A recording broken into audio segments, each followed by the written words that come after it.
You're listening to the Cyberwire Network, powered by N2K. If you're tricking people, the cognitive dissonance will eventually wear you out, and you'll become depressed, and you'll hate yourself. That much I promise you. Hello, everyone, and welcome to the Cyberwire's Hacking Humans podcast, where each week we look behind the social engineering scams, phishing schemes, and criminal exploits that are making headlines and taking a heavy toll on organizations around the world. I'm Dave Bittner from the Cyberwire, and joining me is Joe Carrigan from the Johns Hopkins University Information Security Institute. Hey there, Joe. Hi, Dave. We've got some great stories to share, and later in the show, we've got my interview with Jordan Harbinger. He's host of the Jordan Harbinger Show. He's going to share some of his expertise with social influence and social engineering.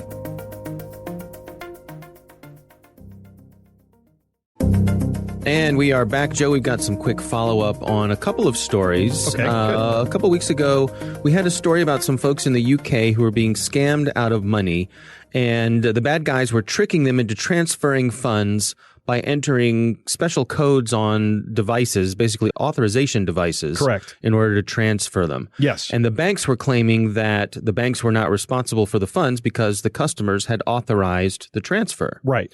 Well, the UK's Financial Ombudsman Service, that's the FOS, they've ruled that the banks must refund the money in those cases. That's interesting. So a regulatory decision there. Yep. That's great news for the consumers. It is? Not so much for the banks. No. So we also got a nice note from Tim Otis. He's on Checkpoint's incident response team. They're a security company. Mm-hmm. He said, "Hi, I'm a huge fan of the Cyberwire, and I appreciate all the free info you folks put out. You become a staple in my morning routine." Excellent. He was following up on the story we had, I think it was last week, about ransomware. Right. And backups. Ransomware and backups. And he said, while I do feel opportunistic ransomware delivery to every email address on the internet has subsided, we see an ongoing and perhaps more dangerous trend in ransomware attacks where enterprises instead of individuals are targeted. Mm-hmm. The adversaries get inside enterprise networks, establish some level of persistence, conduct reconnaissance, then deploy ransomware manually to hundreds or more machines within the enterprise. And Tim goes on to describe some specific cases of this.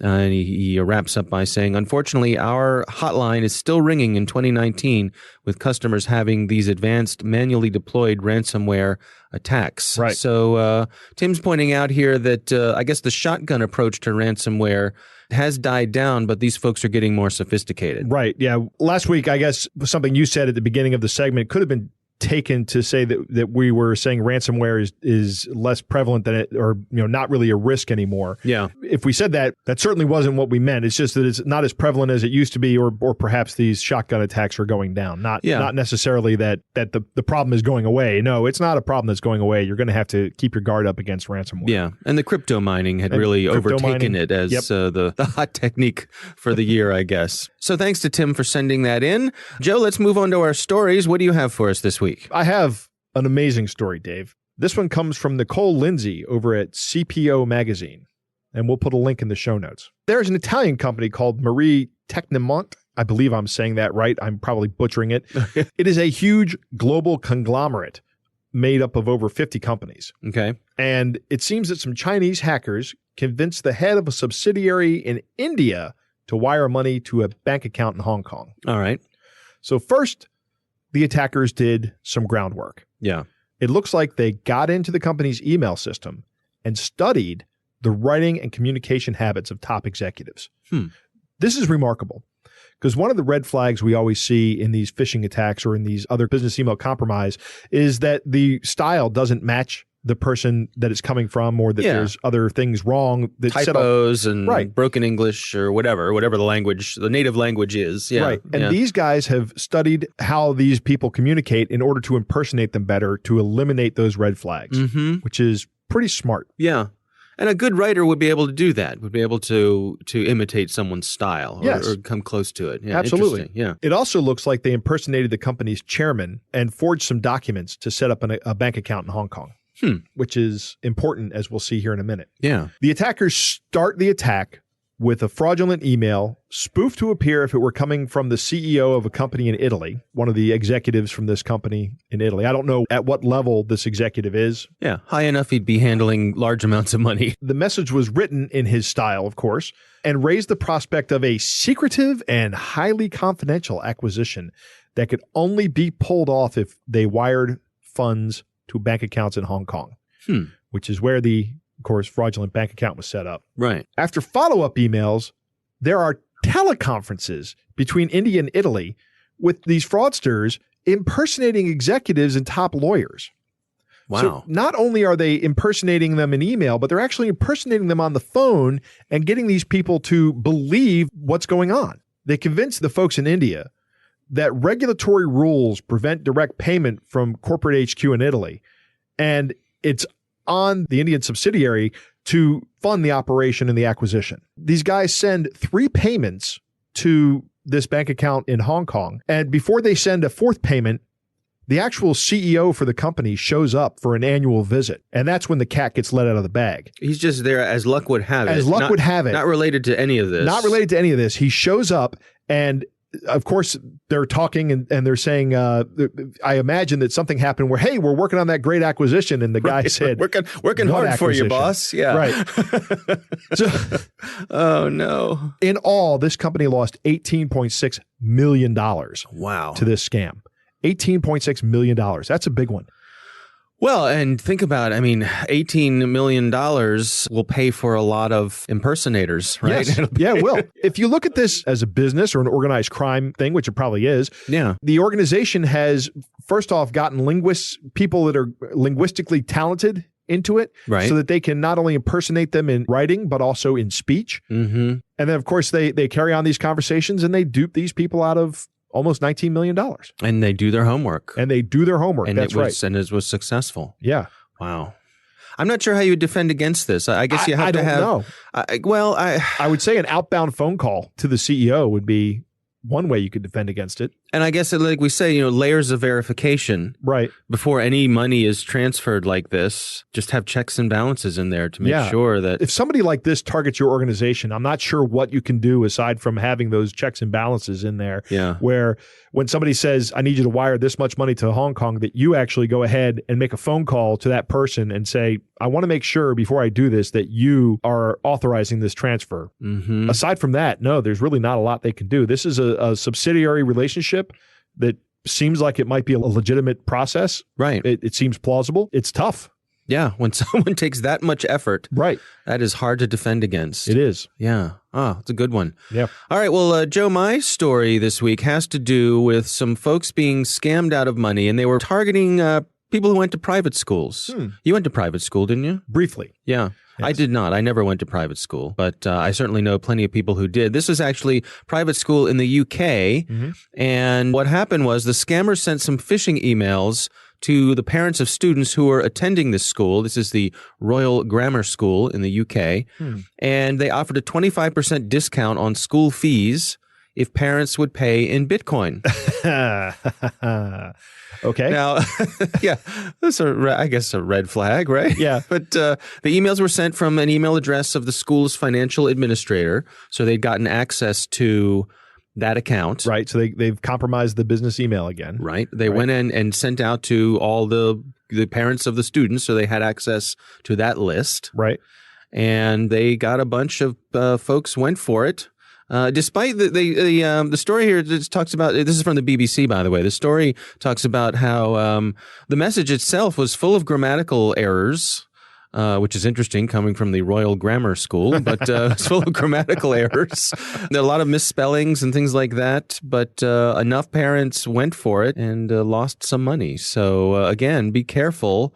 An interesting target here. Right. Well, if I'm going to target somebody, I'm going to target somebody who can afford to send their kids to a private school. Yeah. Right. Probably, I don't know how many students there were here, but enough that it's worth their time to target a couple hundred people probably. Sure.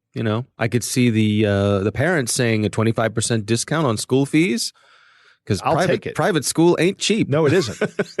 No, I don't know what it costs in the UK, but Right. it ain't cheap here. No, that's for sure. That's for sure. So another one to beware of, I guess parents had followed up on this. Like we say, a phone call to the actual administration office before making the payment probably would have done it. Yep.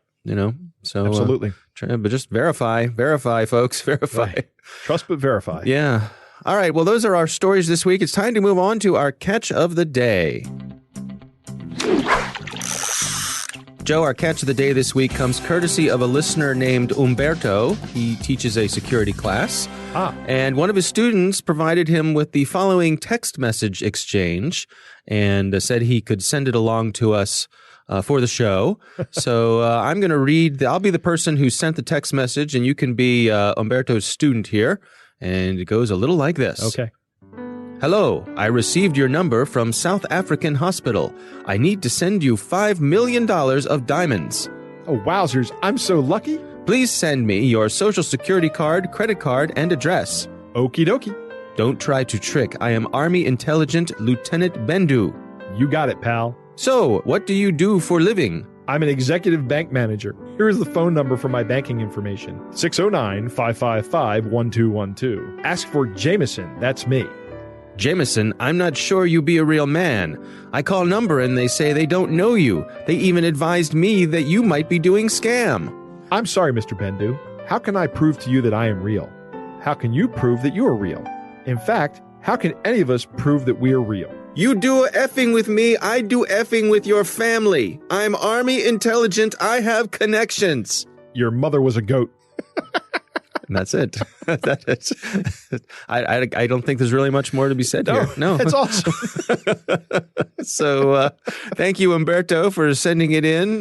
Your student is clearly wise beyond his or her years. Yep. So thanks for sending that in. That is our catch of the day. Coming up next, we've got my interview with Jordan Harbinger. He's host of The Jordan Harbinger Show.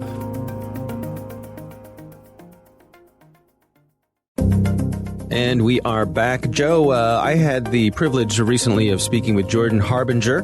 He is a host of one of the top podcasts out there. It's The Jordan Harbinger Show. Before that, he was the host of The Art of Charm and interviews some really high-level people, but also has a strong background in social influence, interpersonal dynamics, and social engineering. Does a lot of training for private companies as well as law enforcement to help them with these things. So here's my conversation with Jordan Harbinger. I'm curious, you have a lot of experience with persuasion and teaching people to be more persuasive. How much of this is science and how much of it is art? Actually, I'm always thinking about this, and I don't have an exact percentage, but I will tell you that there's a lot of art to it, and there's a lot of pseudoscience to it, especially when you start getting into the realms of things like NLP and persuasion and things like that, where people are like, it's science. And it's like, well, not totally. But that doesn't mean it doesn't work. And so I often find myself going, well, this is not exactly science. It's a lot of art. Well, look, at the end of the day, it still works. So you kind of rub up against these academic folks that are like, yeah, this is all garbage. And I'm like, yeah, except for Scoreboard, I still managed to do this. Or look at these attackers, still managed to do that. So there might not be any peer-reviewed studies that say social engineering is some sort of science, and if you try this many times, you get this result. But at the end of the day, this is one of the greatest vulnerabilities that we have. So I'm going to throw out there like 80-20 in favor of art, but that includes pseudoscience. So that includes principles of influence and persuasion for which we don't have a lot of empirical data, but that have been employed successfully for as long as humans have had language. And I wonder if a better word for it is craft rather than science. I think that's probably accurate, yeah. Because if we walk around and we say, well, there's no science behind this. It's like, well, how'd you meet your wife? What science did you use to get along with her? What science did you use to meet the girlfriend that turned into the woman that you married? Or, what science are you using to make sure your kids don't turn out to be horrible people? People would look at you, even a scientist would be like, what are you talking about? What science am I using? Parent science? No. Right. Right. But we're still doing things that involve this. And nobody says, well, there's no science, so I'm just going to let my kids grow up feral and live in a dirt trench outside my house. Yeah. Now, when you're setting off with someone to help them improve their skills of persuasion, where do you begin? How do you take stock? How do you measure where they're starting out? We teach a lot of military, intelligence, some civilians, especially people in positions of security positions. So we'll teach we don't use this term, but people know it, bodyguards, personal protection specialists. When we teach those guys, often what we'll do is we'll videotape them and we'll show them where they are and give them an assessment as well of their nonverbal communication. We look at the verbal, but really it starts with nonverbal communication. And the reason we film it is because if I'm working with you and you think that you're the Jason Bourne, James Bond, whatever incarnate, it's hard for me to then say, look, there's some nonverbal signals and communications issues that you're having, because you're like, yeah, my boss made me take this class, but I'm special.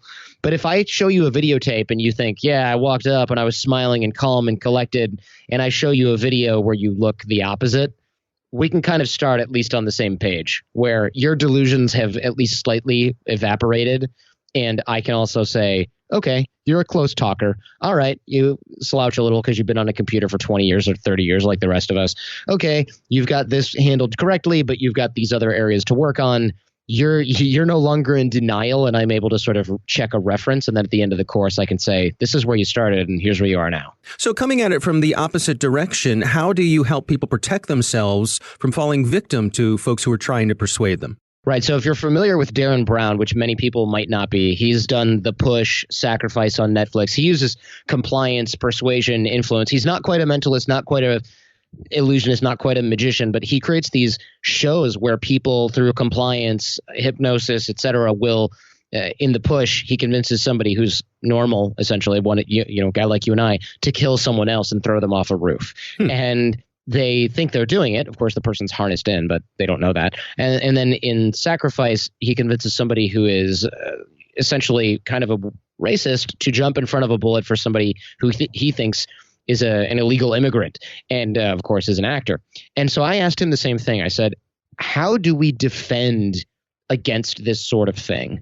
And he said that for most of us, we're not necessarily going to be suggestible enough to be completely thrown through the loops, right? It's going to be very difficult for us to gain compliance in somebody to that degree because most people aren't that suggestible. That said, even for those of us that are, there's a tremendous amount of work that has to go into these sorts of things. You've got sound, audio, light cues that people are using. You've got all kinds of persuasion that takes days, weeks, months to create. So you don't have to worry too much. This isn't like you and I are going to be like, hey, we're out of Coca-Cola, go to 7-Eleven, and then suddenly you're throwing someone off a roof. It's not going to be like that, thankfully. But we do end up with little tricks that can create victims. My wife was telling me a story about how when she was younger, she told her grandma that she had gotten some mustard squirted on her. And then somebody at a train station or airport robbed her grandma because of the distraction. So at some level, we're all subject to these little human hacks. Being a primary defense, according to Darren Brown, and frankly, according to experience, right? If you know that there are pickpockets and one of the most common scams is they squirt ketchup all over a kid and then the kid says, Mom, there's ketchup on me, and then you get pickpocketed. If your kid ends up with ketchup all over them at a train station, you go, wait a minute, my kid's not carrying a ketchup packet. What happened? What's going on here? And the first thing you do then is grab your bag. You don't throw it behind you or set it down and then start wiping ketchup off your kid. So awareness, that's a very simplified example, but awareness of this really works. If you start feeling confused while you're talking to a salesman, you back up and go, wait a minute, I've sort of heard that this is a thing that happens. What's going on?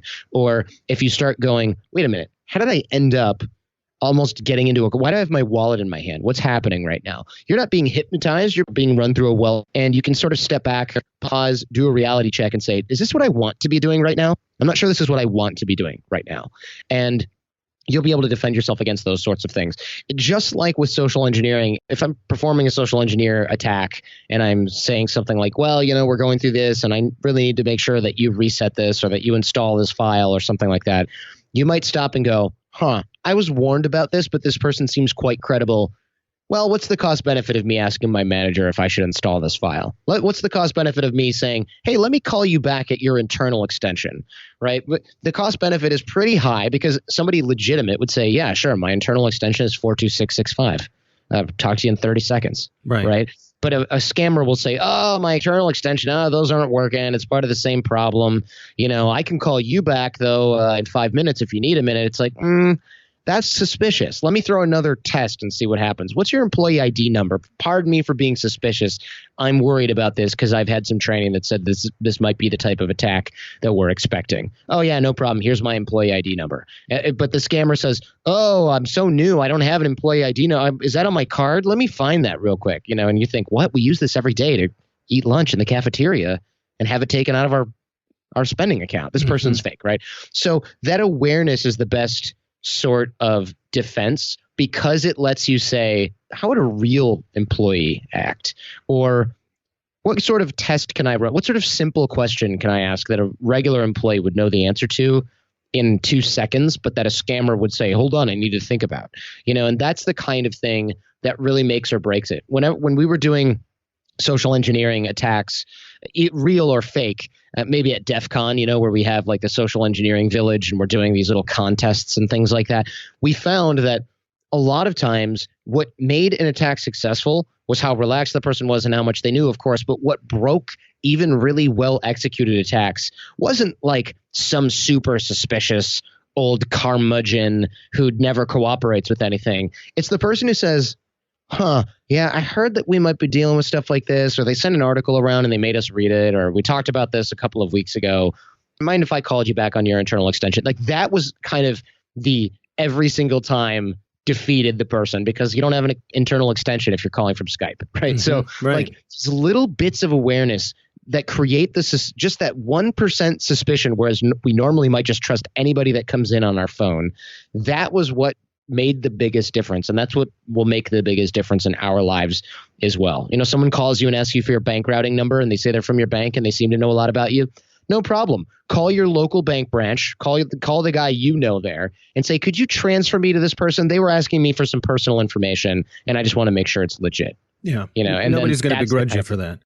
Nobody's going to begrudge you for that. And if they do, get a new bank because they should be saying thank you for being at least suspicious enough to make sure that I'm actually working here. Because remember, you're saving them and their security department a lot of work. If you get scammed, they've got to investigate, figure it out, reimburse you, change their systems. So nobody in their right mind would be upset that you asked for verification. That is what you are supposed to do. They should be training their customers to do this in the first place.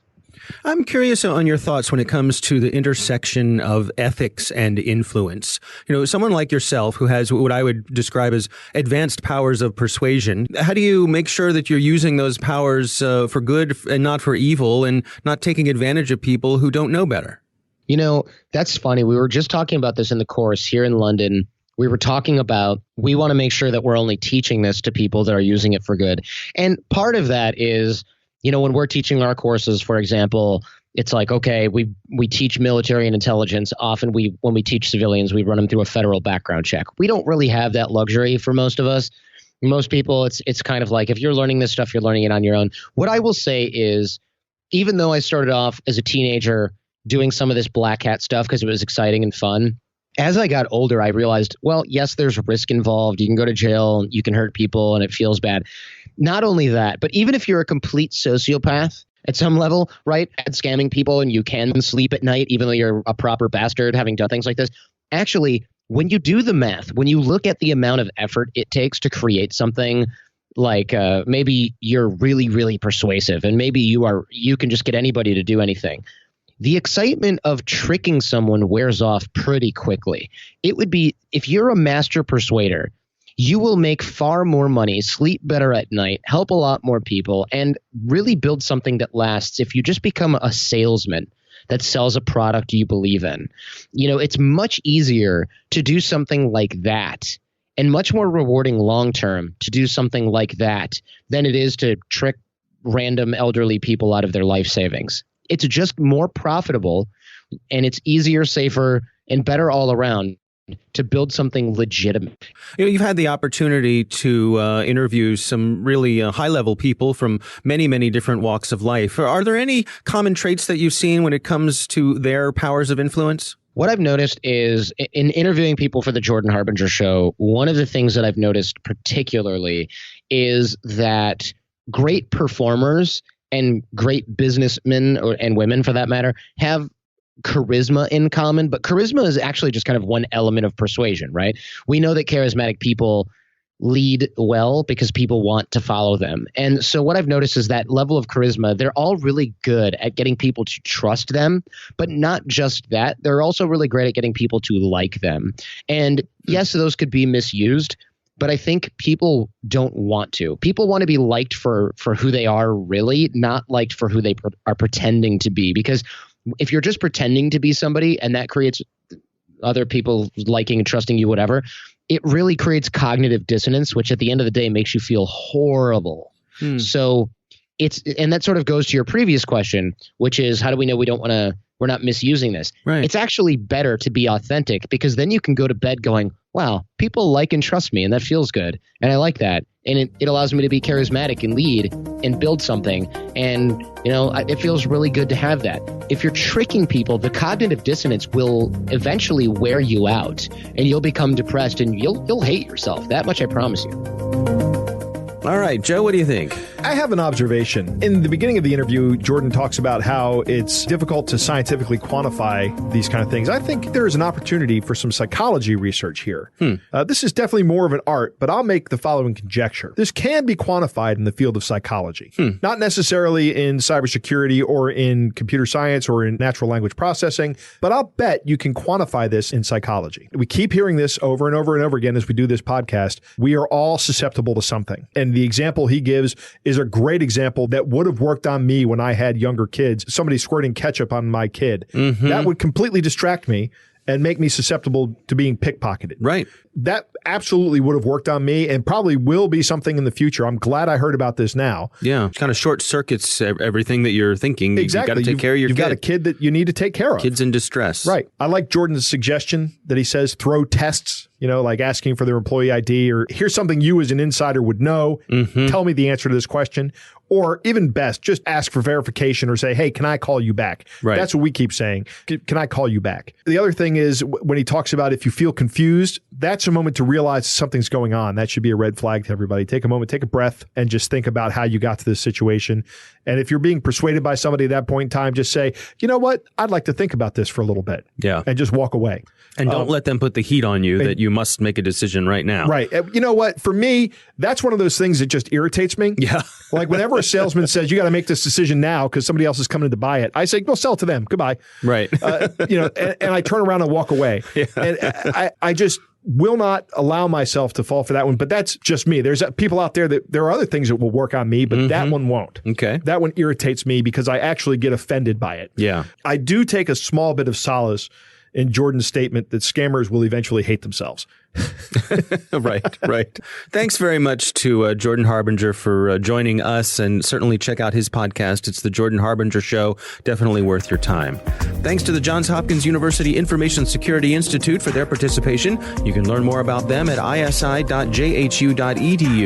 The Hacking Humans podcast is proudly produced in Maryland at the startup studios of Data Tribe, where they're co-building the next generation of cybersecurity teams and technologies. Our coordinating producer is Jennifer Eiben. Our editor is John Petrick. Technical editor is Chris Russell. Executive editor is Peter Kilpie. I'm Dave Bittner. And I'm Joe Kerrigan. Thanks for listening.